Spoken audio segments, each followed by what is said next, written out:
먼저 오늘 본문 말씀에 유대인들이 할례 이야기가 나오죠. 십자가 핍박을 면하기 위해서 할례를 받는다고 했어요. 할례를 그들은 굉장히 자랑하는데 왜 자랑하느냐? 할례 받는 사람들은 십자가 고난하고는 관계없다. 그래서 십자가 고난하고 면하려고. 또 하나는 육체를 자랑하기 위해서 할례를 받는다고 했어요. 12절, 13절 말씀이 그런 말씀이죠. 12절, 13절 우리 한번 읽어보겠습니다. 12절 율법은 믿음에서 난 것이 아니니 율법을 행하는 자는 그 가운데 살리라 하시느니라. 그 다음 13절 그리스도께서 우리를 위하여 저주를 받은 바 되사 율법의 저주에서 우리를 속량하셨으니 기록되마 남을 지금 6장을 읽어야 할 건데 어디 3장을 올려놔 버렸네. 6장 12절 13절 제가 아침에 갑자기 이제 첨부하라고 했더니 정신없이 올려버린 것 같습니다. 거기 그냥 본문에 나와 있지 않습니까? 그냥 읽으면 돼요. 여기 본문 주보 뒷면에 나와 있지 않습니까? 12절 13절 12절 보십니다. 무릇 육체의 모양으로 내려 하는 자들이 억지로 너에게 할례를 받게 함은 그들이 그리스도의 십자가로 말미암아 박해를 면하라 함뿐이라. 그 다음에 13절 할례를 받은 그들이라도 스스로 율법을 지키지 아니하고 너에게 할례를 받게 하려 하는 것은 그들이 너희 육체를 자랑하려 함이라.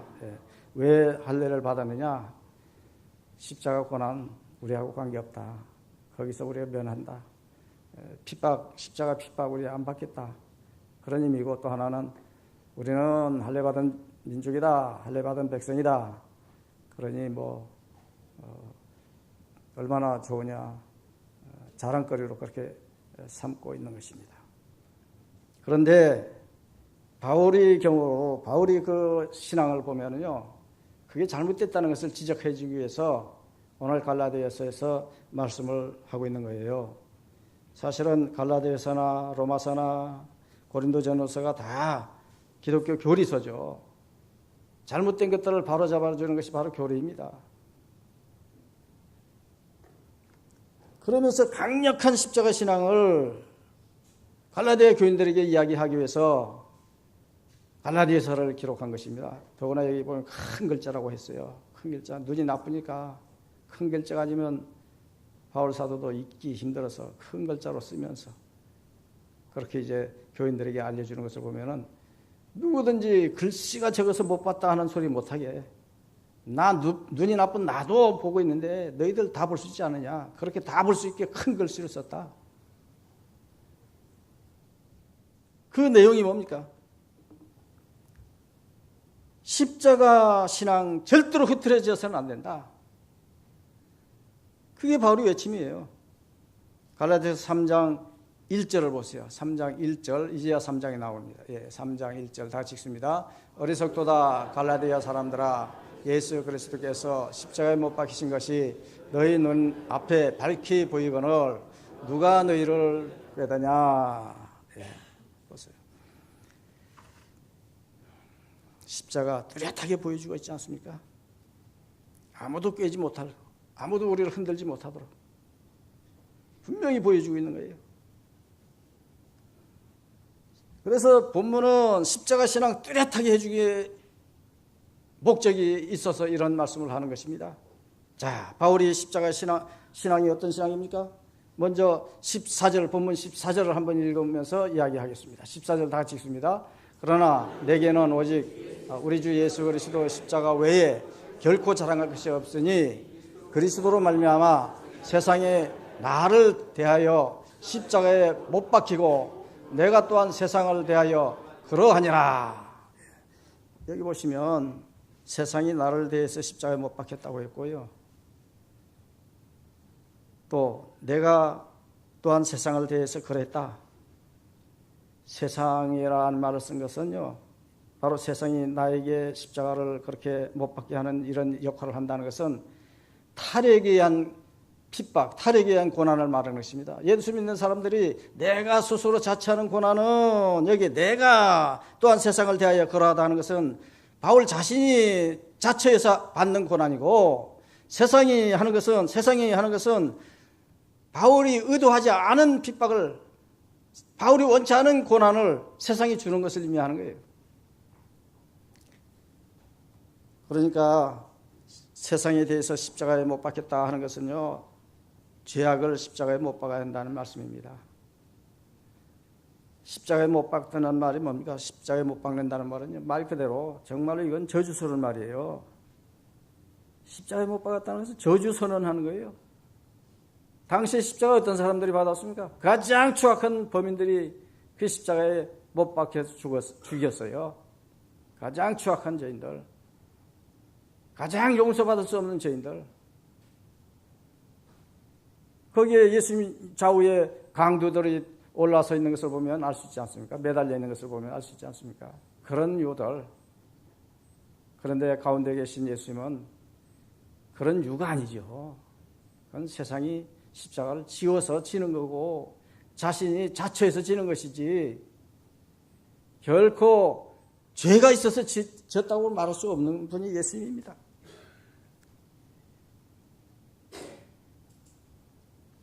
죄악에 대해서 십자가를 못 박아야 하는 거예요.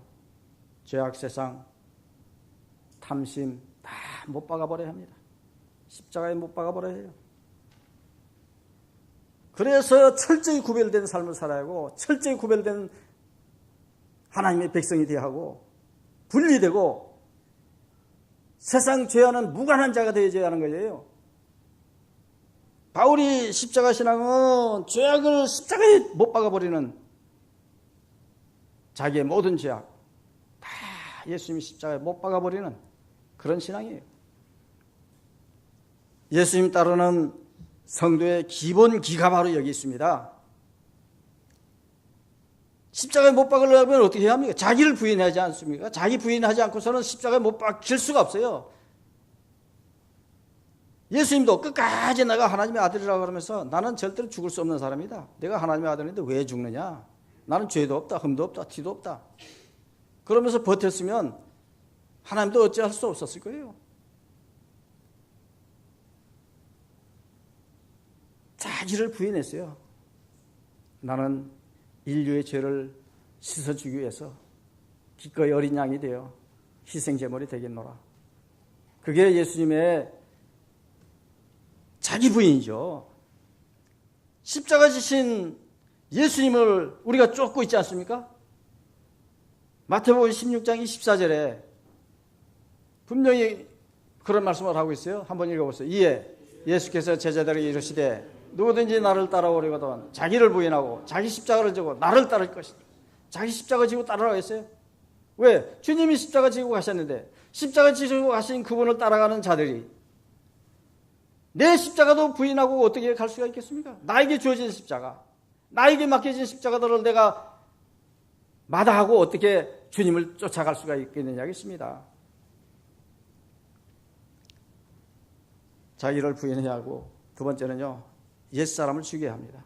나의 옛사람, 예수 모르던 시절의 내 옛사람, 예수 믿지 않을 때 나의 옛사람, 그걸 십자가에 못 박아야 해요.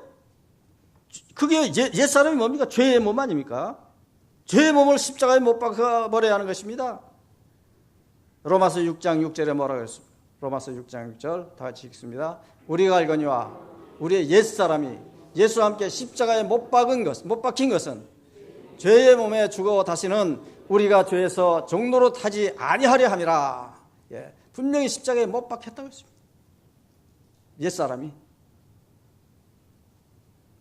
옛사람 못 박게 해버려야 합니다. 십자가에 못 박게 해버려야 해요. 그래서 죄와 철저히 단절해버려야 하는 거죠. 십자가 죽음과 함께 우리가 연합하면 그 다음에 십자가에 연합한 사람이지 죄하고 연합한 사람이 아니에요. 갈라디아서 2장 20절에 뭐라고 했습니까? 다 같이 한번 읽어보세요. 그리스도와 함께 십자가에 못 박혔나니 그런즉 이제는 내가 사는 것이 아니요 오직 내 안에 그리스도께서 사시는 것이라. 이제 내가 육체 가운데 사는 것은 나를 사랑하사 나를 위하여 자기 자신을 버리신 하나님의 아들을 믿는 믿음 안에서 사는 것이라. 그렇습니다.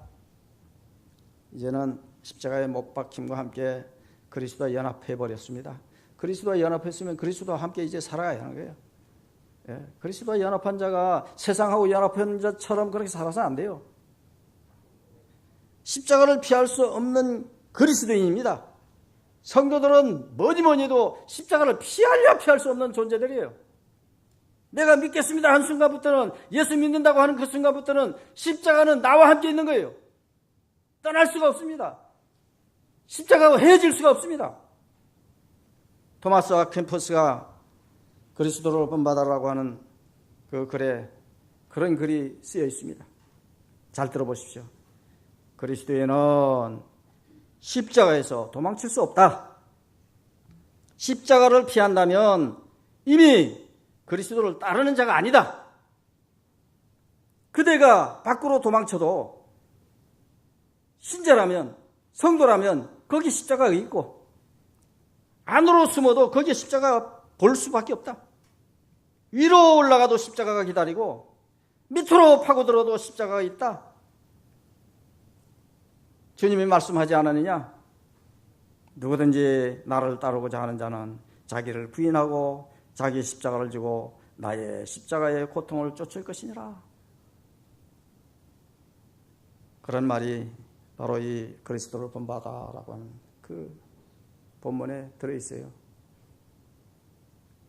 십자가, 그리스도를 본받는 자들이 되려면 십자가 뗄 수가 없습니다. 십자가의 죄악을 못 받고 그리스도를 따라야 하는 거예요. 그것이 구원받은 성도의 모습입니다. 구원받은 성도의 삶의 유일한 방법과 길은 십자가에 못 박는 것밖에 없습니다. 바울이 십자가 신앙은요, 죄악을 십자가에 못 박는 신앙입니다. 그 다음에 17절을 보겠습니다. 본문 17절 다 같이 읽습니다. 이후로는 누구든지 나를 괴롭게 하지 말라. 내가 내 몸에 예수의 흔적을 지니고 있노라.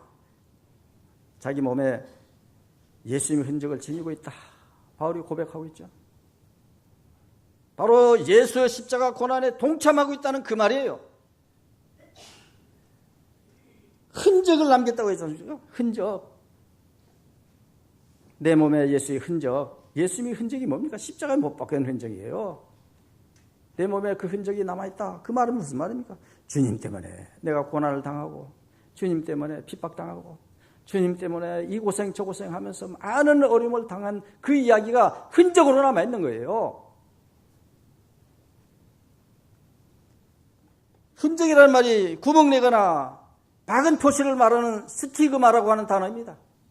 여러분, 나무에다가 한번 못을 박았다 빼보세요. 그러면 그 흔적은 그대로 있어요. 아주 기술 좋은 사람이 거기다가 본드도 집어넣고 뭐 나무 가루도 집어넣고 해보지만은요, 결국은 본래 그 나무는 아니잖아요. 본래 그 상처는 있는 거예요. 못 자국 난 그 상처는 있는 거예요. 아무리 지우려고 해도 지워질 수 없는 것이 상처입니다. 흔적이에요. 뚜렷한 흔적입니다.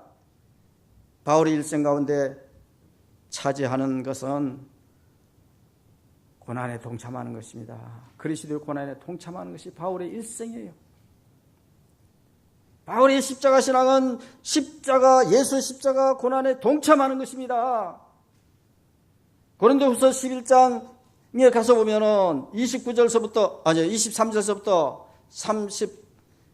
28절까지, 23절서부터 28절까지 거기 보면 이 바울이 어떤 고난들을 받았는지 쫙 내려 있습니다. 한번 읽어볼까요?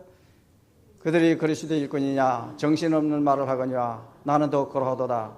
내가 수고를 넘치도록 하고 옥에 갇히기도 아니하고 매도 수 없이 맞고 여러 번 죽을 뻔하였으니 유대인들에게 40에 하나 감한 매를 5번 맞았으며 3번 태장을 맞고 1번 돌로 맞고 3번 파선하고 일주일을 깊은 바다에서 지냈으며 여러 번 여행하며 강의 위험과 강도의 위험과 동족의 위험과 이방인의 위험과 신의 위험과 광야의 위험과 바다의 위험과 거짓 형제 중에 위험을 당하고 또 수고하며 애쓰고 여러 번 자지 못하고 줄이며 목마르고 여러 번 굶고 춥고 헐벗어 놀아. 이 외에 이런 고사하고 아직도 날마다 내 속에 놀라는 일이 있으니 곧 모든 교회를 위하여 염려하는 것이라. 여기 지금 고난받은 그 이야기가 몇 번인 줄 아십니까? 25번이에요. 25번. 그 흔적으로 다 사도 바울이 받은 거예요.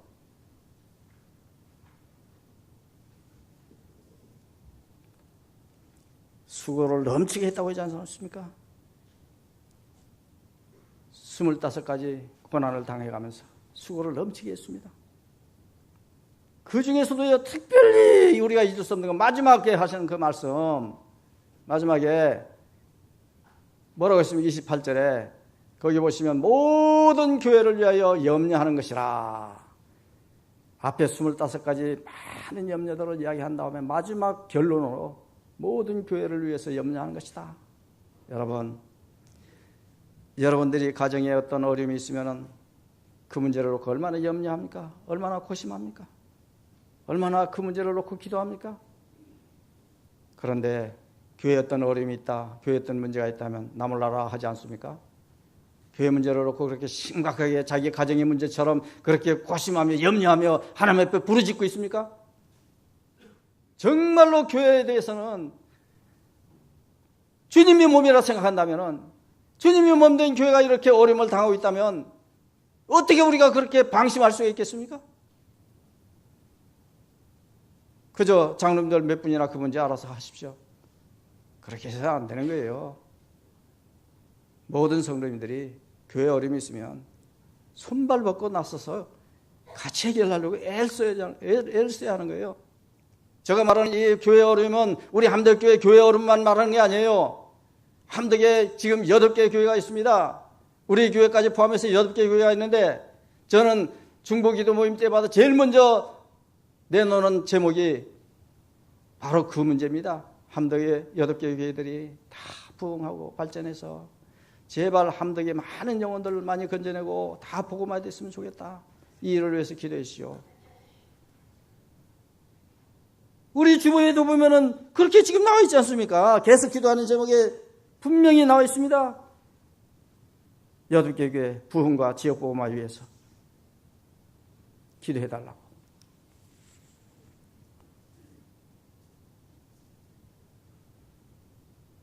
지금 내 교회 문제가 심각하면은요, 다른 교회 문제들도 심각하다는 것을 아셔야 합니다.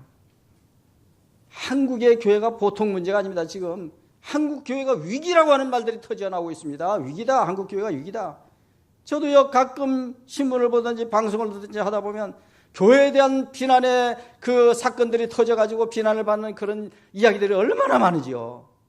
아무개 유명한 목사가 무슨 일을 했다네. 아무개 장로가 재정을 어떻게 했다네. 별의별 얘기들이 터져 나올 때마다 가슴이 찢어지는 것처럼 아파요.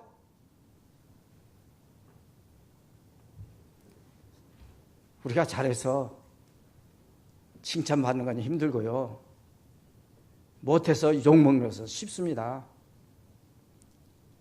그래도 칭찬받을 일들을 하면서 우리가 애쓰고 힘쓰고 노력해야 해요. 특별히 한국 교회가 살아나지 않고서는 세계 교회를 살릴 수가 없다는 것을 아셔야 합니다.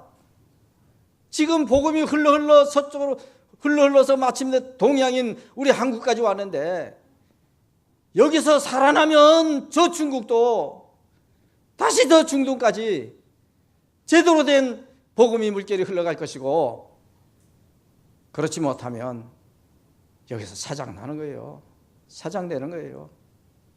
그래서 이 한국교회가 살아나야 한다는 것, 여러분들 정말로 신중하게 생각하고 귀하게 생각하고 이 한국교회를 살릴 수 있도록 하나님 도와달라고 여러분들이 밤낮으로 부르짖어야 합니다.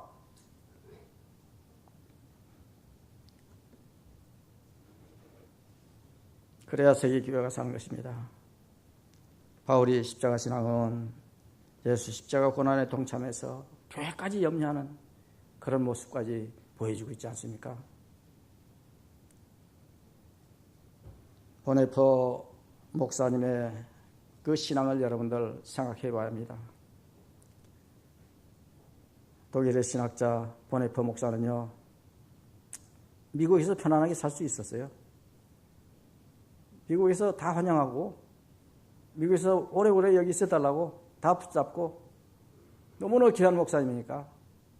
그렇게 예언했지만은, 고국이 지금 고난당하고 있는데, 나 혼자 편안하게 살 수 있느냐. 그래서 마침내 독일로 들어갑니다. 조국애를 발휘해서 조국으로 들어가요. 독일로 나간 그가 반나치 활동을 하지 않습니까? 열심히 비신앙인 반나치 활동을 하다가 그 반나치 활동, 그 나치, 그 지독한 사람들에게 걸려들어서 마침내는 감옥에서 1945년 수용소에서 처형을 당하고 말아요. 그가 하는 말이, 명령에 따라 고통받는 것은 자의로 고통받는 것보다 쉽다. 여럿이 함께 고통받는 것은 혼자 고통받는 것보다 쉽다. 육체적으로 고통받는 것은 정신적으로 고통받는 것보다 쉽다. 그런데 예수님은 자의로 혼자서 육체와 정신의 고통을 모두 선택했지 않느냐. 주님이 그런 주님이에요. 우리 몸에 십자가의 흔적 남아야 합니다. 그런 주님을 쫓아가는 우리의 몸에도 그런 흔적이 남아야 해요. 십자가 흔적이 확신해야 합니다. 우리가 살다 보면 다 어렸을 때 그 깨끗하던 얼굴, 그리고 팽팽하던 그 젊은 시절의 그 모습 다 사라지고 나이 늙을수록 쪼글락쪼글락 하다가 결국은 다 숨을 먹지 않습니까? 그런데 무엇을 하다가 숨을 멎습니까? 그냥 세상 수고하다가 숨을 멎는 거 아닙니까? 그처럼 비참한 일이 어디 있습니까? 제발 세상에서 같이 늙다가 같이 죽는다 할지라도 그 늙음이 예수님 믿어서 예수님 때문에 당하는 그 헌신과 봉사 때문에 그 모든 흔적들 때문에, 수고의 흔적들 때문에 내가 이렇게 병나고 내가 이렇게 늙어지고 내가 이렇게 해서 죽어졌나라. 그렇게 해서 우리가 숨을 멎어서 그 나라에 갔다면 그를 어찌 하나님이 반기지 않을 수 있겠습니까? 세상 일에만 동분서주하면서 돈 한 푼 더 받으려고, 명예에 한층 더 올려놓으려고, 세상 사람들의 칭찬받는 일만 하려고 이리 뛰고 저리 뛰고 사기치고 거짓말하고 온갖 범죄 저지르면서 살다가 죽는 거 하고, 예수님 때문에 고난당하고 예수님 때문에 힘들어하면서 살다가 염려 근심하면서 살다가 늙어져서 가는 거 하고, 어느 게 고매한 죽음이고 어느 게 고매한 인생입니까? 누가 더 고상합니까? 사도 바울은 십자가의 신앙, 예수님 십자가 고난에 동참하는 신앙을 분명히 가졌다는 것을 여러분들 기억하셔야 합니다. 이제 바울의 십자가 사랑하는 또 한 가지 모습이 나타나죠. 14절을 다시 한번 보겠습니다. 14절 다 같이 읽습니다. 그러나 내게는 우리 주 예수 그리스도의 십자가 외에 결코 자랑할 것이 없으니 그리스도로 말미암아 세상이 나를 대하여 십자가에 못 박히고 내가 또한 세상을 대하여 그러하니라. 예, 보세요. 분명히 여기 보시면 무슨 말씀이 나옵니까? 십자가 외에 결코 자랑할 것이 없다고 말씀하죠. 십자가 외에 결코 자랑할 것이 없다. 무슨 말입니까? 십자가 자신, 십자가를 지신 그 그 예수님만 영광 받을 뿐이라는 그 말이에요. 그분에게만 영광 돌리고 그분만 자랑할 것이라는 것입니다. 자랑한다는 것, 자랑할 것이라고 한 말, 카우카우마이라고 해가지고요. 이거는 자랑하다, 뽐내다, 기뻐하다, 영광 돌리다 하는 그런 뜻이 다 포함되어 있습니다. 바울이 자랑, 뭡니까? 그의 기쁨이 뭐고 그의 영광이 뭡니까? 바로 십자가 아니었습니까? 십자가 외에는 없습니다. 자랑은 영광 돌릴 이유가 있든 없든 절대적 행위가 바로 자랑하는 거예요. 하나님을 향한 신앙의 표현이죠. 동일한 신앙 표현입니다. 그게 바로 십자가를 향하는 것입니다. 예수님은 우리가 찬양을 하지 않습니까? 주님을 향해서 우리가 찬양을 하는데 찬양할 이유가 있어요. 예수님을 찬양할 수밖에 없는 이유가 있습니다. 그거 뭡니까? 우선 하나님의 아들 아닙니까? 하나님의 아들 독생자 아닙니까? 그러니 우리가 그를 어찌 찬양하지 않을 수가 있겠습니까? 가장 중요한 구원을 이루신 분입니다. 두 번째는 십자가 구원을 우리에게 주지 않았습니까? 하나님의 아들로서 나 십자가 질 수 없어. 내가 하나님의 아들인데 뭐하러 십자가 져? 난 죄도 없어. 그렇게 해서 그 십자가의 흔적을 받지 않았다면, 고난을 받지 않았다면 구원받을 자는 아무도 없습니다. 아무도 없습니다. 그가 자진해서 십자가 지신 거예요. 그렇게 십자가를 져서 우리를 구원해 주셨으니 이게 최고의 자랑이 아니고 뭡니까? 계시록에 보면 어린 양 표현이 30회나 나옵니다. 어린 양. 어린 양이 뭡니까? 바로 예수님을 상징하는 말이에요. 어린 양이 바로 제물로 드려진 그 제물 아닙니까? 우리 죄 때문에 십자가의 제물로 드려진 그 예수를 표현하는 말이 어린 양입니다. 그 계시록 마지막 성경에 그렇게 30번이나 어린 양을 이야기하고 있으면 이거는 최후까지 자랑할 것이 십자가라는 것 아니겠습니까? 고린도전서 2장 2절에 뭐라고 했습니까? 고린도전서 2장 2절 내가 너희 중에서 예수 그리스도와 그가 십자가에 못 박히신 것 외에는 아무것도 알지 아니하기로 작정하였음이라. 예. 뭘 작정했습니까? 십자가만 알겠다고 한 작정을 했어요. 십자가만 알겠다. 여러분 세상에서 이런 지식 저런 지식 쌓아봐도요 십자가 지식 없으면 말짱 꽝입니다. 세상 학문 다 통달했다고 해서 박사 몇 개씩 받고 학위 몇 개씩 제대했다 할지라도 십자가 학위가 없고 십자가에 대한 신앙이 없으면 십자가에 대한 지식이 없으면 다 도루묵입니다. 다 소용없어요. 도루미 타불이라 그럽니다.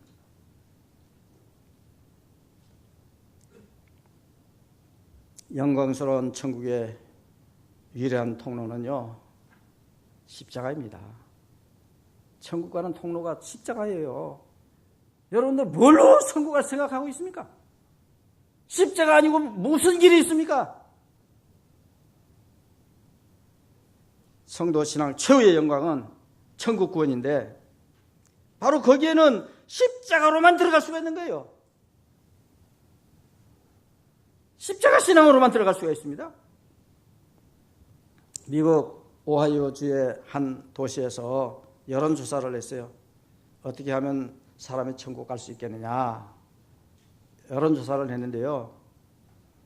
85%가 한 85% 정도죠. 그 정도가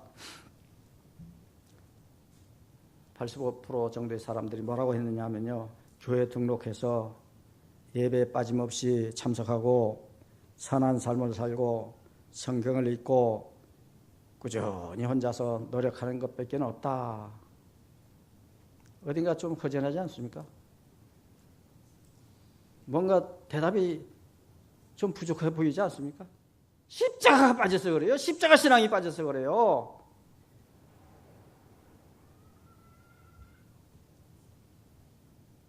분명히 여러분들은 대답해야 합니다. 내가 천국 가는 길은 십자가의 길밖에 없고 십자가의 신앙밖에 없다. 내가 잘나서도 아니고 내가 많이 배워서도 아니고 내가 많이 가져서도 아니고 내가 힘이 있어서도 아니다. 십자가 없었으면 나는 천국 도저히 갈 수 없는 존재다. 그걸 분명히 밝히고 분명히 확신하고 분명히 그 사실들을 사람들이 알려줘야 합니다. 교회 나오면 구원받는다 말은 쉽지만은요, 교회 나와서 십자가 믿어야 구원받는 거죠. 교회 나오면 십자가 믿게 하는 것 때문에 교회 나오라고 하는 것입니다. 제일 정면에 십자가 달려있지 않습니까? 교회 나오면 제일 먼저 보는 게 십자가 아닙니까? 멀리서도 십자가 보고 찾아오지 않습니까?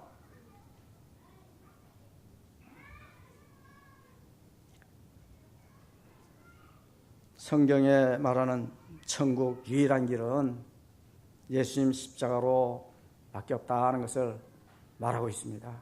그걸 우리가 굳게 믿어야 합니다. 십자가 자랑해야 합니다. 십자가만 찬양해야 합니다. 십자가에 영광 돌려야 합니다. 십자가 사랑이 모든 열쇠예요. 천국의 열쇠입니다.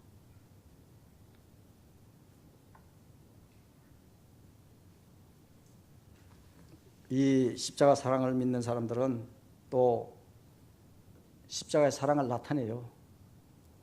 아가페 사랑을 나타냅니다. 얼마 전에 회정원에서 감사패가 왔어요. 함덕교회 고맙다고 감사하다고 감사패가 왔습니다. 왜 왔습니까? 여러분들이 헌금 드린 것에서 매달 조금씩이라도 정성껏 꾸준하게 매달 보내줬기 때문에 몇 년을 그렇게 하다 보니까 그들이 너무 고마워가지고 감사패를 보내는 거 아니겠습니까? 또 며칠 전에는 우리가 없는 사이에 저 사무실 앞에 누가 표창패를 하나 놓고 갔어요. 함덕교회에 대해서 표창패를 놓고 갔습니다. 제가 저 밴드에 올렸습니다만 밴드에 보면 그 내용이 다 나와 있어요. 어느 날 비가 올 것 같은 저녁에 자전거 타고 가던 일행들 한 10여 명이 와서 하룻밤만 자고 갈 수 없습니까? 저 목사 아닙니까? 그리고 교회 교육실은 비어 있고 날씨는 어둡고 여기서 내치면 어디 가겠습니까? 그 사람들. 결국은 어디 해수장이나 이런 데 가서 텐트 치고 살아야 하는데 비 오면 어떡합니까? 그래서 그저 선선하게 허락해 줬어요. 그랬더니 돌아간 다음에 몇 달이 지난 다음에 잊을 수가 없었던 것 같아요.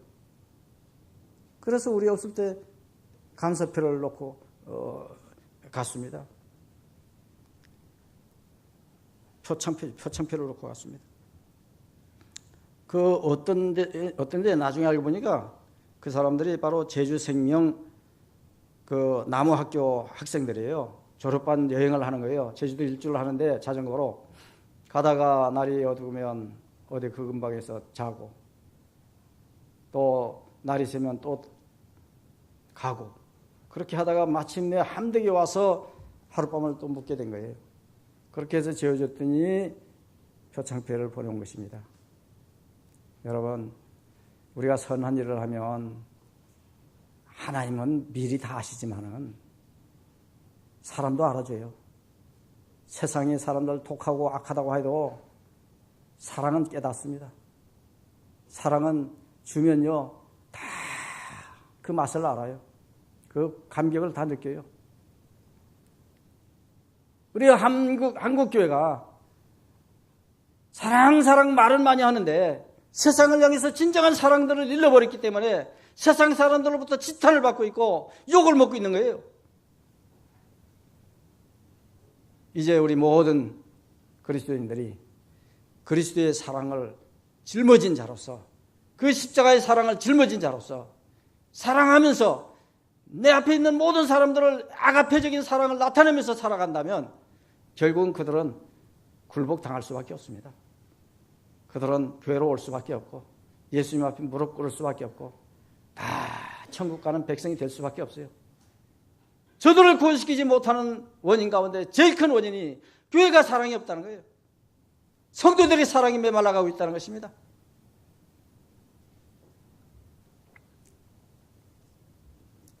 바울이 십자가 신앙, 십자가 지신 예수님에게 영광 돌리는 그런 삶을 사는 그런 삶을 살았기에 바울은 우리의 영원한 스승이요 우리가 영원히 존경하는 대상이 된 것입니다. 신앙면허에서는 그를 따라갈 자가 없을 정도로 그렇게 훌륭한 신앙을 가진 그런 인물이 된 것이죠. 우리도 제발 바울의 그 모습을 본받으면서 아니 성경에 나와 있는 많은 믿음의 사람들의 모습을 우리가 본받으면서 예수님의 십자가 사랑을 나타내면서 사시는 그런 성도님들 다 되시기 바랍니다.